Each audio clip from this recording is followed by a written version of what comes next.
Hello friends, Tony Val with SecretSudo.com. Today I want to talk about having a sales strategy for networking events. Over the years I've seen a lot of people spend a whole lot of time at networking events, but oftentimes it's wasted time. Let's not waste our time at networking events.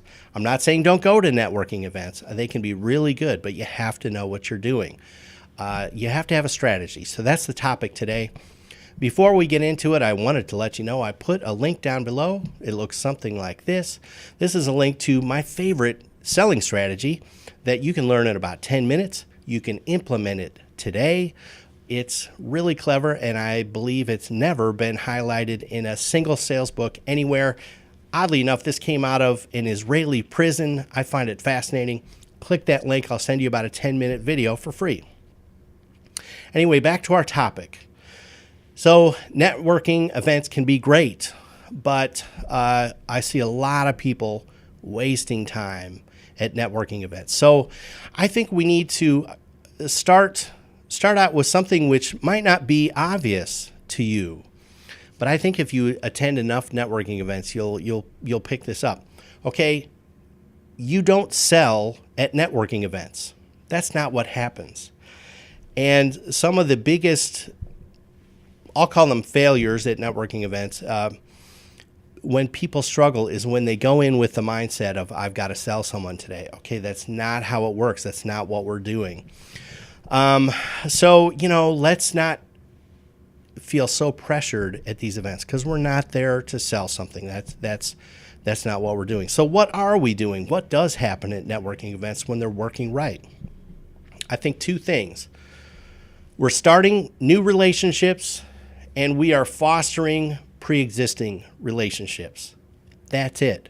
Pretty simple. We go to an event, we might meet someone new that turns out to be someone we really like, someone we can maybe get a referral partner relationship going with, maybe someone that will need our services someday.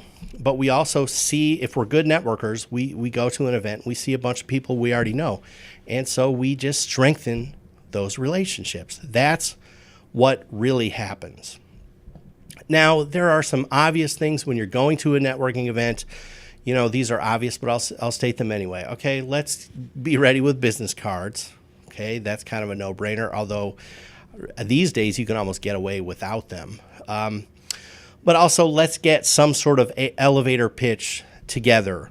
I don't want you to stress too much about an elevator pitch, and I'm sure we'll cover these in a future video, because again, we're not going to sell something when we're there. What's really happening is people are figuring out, do I like this person? Do I resonate with this person? Is this person maybe a good strategic relationship for me? Okay, so we don't have to have the most killer elevator pitch at networking events. This is another place where I see people struggle because they're so stressed out about saying the exact magic words for their elevator pitch. So I go into every networking event with one goal and one goal only. This has worked very well for me over time. Here is my goal. At every event, my goal is to foster two relationships. To foster two relationships. What does that mean? That means it's either meeting two new people that I'm going to form a relationship with. So, in other words, starting two relationships, or fostering two relationships. In other words, seeing people I already know and just at the event strengthening those relationships, having a little conversation, catching up with that person. Or any combination. I might meet one new person. I might strengthen one pre-existing relationship. That's it. That's my goal. Now, guess what? At every networking event, can I hit my goal? Yeah, it's pretty easy. It's pretty simple. Because again, I'm not there to sell something. That's not how it works. So let's not build up all this mental pressure at these events. So I find that there are two things that you need to have in place if you're going to make networking events work for you. So I've already described that we're there just to basically foster relationships. Pretty simple. Okay, but this isn't going to work if you don't do these other two things. So the first thing is I want you to have a follow-up path already laid out. And here's what I mean by that. I want you to know if there's someone you meet that you like, that you think would be strategic or whatever. In other words, I met someone new and let's continue this. Already have an idea that, let's say you're going to try and schedule a coffee meeting. So at the end of meeting someone, you might say, hey, Bob, it sounds fascinating. I'd love to learn more. Do you want to have coffee next week or week after next or whatever? You can either schedule it right there, get your phones out, or you can, respond after the meeting. Hey, Bob, it was great to meet you yesterday. I'd really love to learn more about you. Would you like to get a coffee sometime? I'm open next Thursday, next Friday between 8 a.m. and 10 a.m., that sort of thing. Have your follow-up path in mind. Number 2 is you have to have an ongoing communication strategy.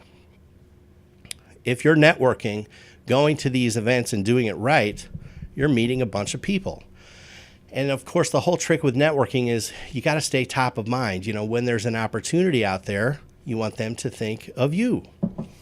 So how do we do this? Well, we don't do it by hoping the person remembers us. Okay, we have to have some sort of communication system in place. Okay, the obvious, the low-hanging fruit is some sort of email newsletter, let's say, that you can pump all your contacts into and just keep communicating with them. That's something that you must be doing at least the bare minimum.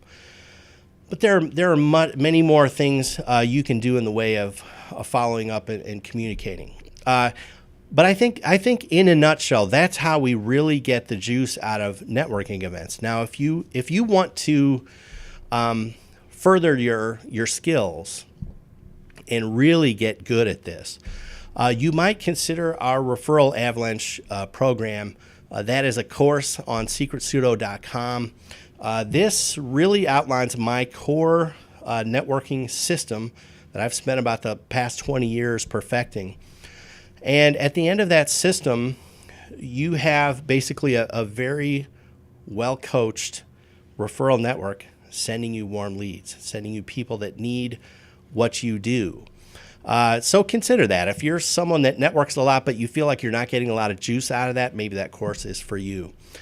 In general, I hope you keep coming back to secretsudo.com to learn how to become a better sales professional. That doesn't necessarily mean you're a full-time sales guy, but maybe you are, but maybe you aren't. Maybe you have to sell people and then actually do the service, like CPAs, like business attorneys, like maybe managed services IT guys.